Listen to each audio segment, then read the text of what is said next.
Hey everyone, this is Chris from AlgoWorkshop.com, and I want to take a minute to talk about the single order container and some tips while using it. Now, when you use a single order container, you should always have it virtualized, but you'll notice if you try to virtualize this, you can't because it's a single block. In order to virtualize a group block, you need to have more than one block. So common practice that we like to do is to use a sequencer block as well as a demultiplexer block and attach the blocks like so.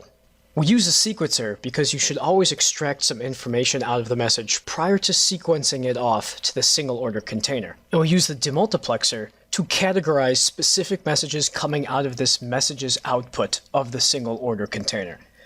Now, people use a demultiplexer to trigger actions in your algo depending on what type of message it is. So if you don't use a demultiplexer, every single message that comes out of this single order container can trigger something, and you don't want that.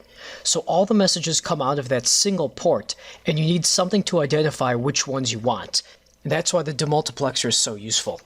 Now, one problem that some people run into is when they group the blocks, they'll try to virtualize it like so, and you'll notice that it's grayed out, and you can't.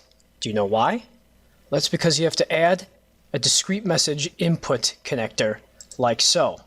Once you have a discrete message input connector, then you can virtualize a group block and continue working with your algo. So I hope these tips were useful, and please feel free to check back at our video page at AlgoWorkshop.com for more tips and tricks using Algo Design Lab.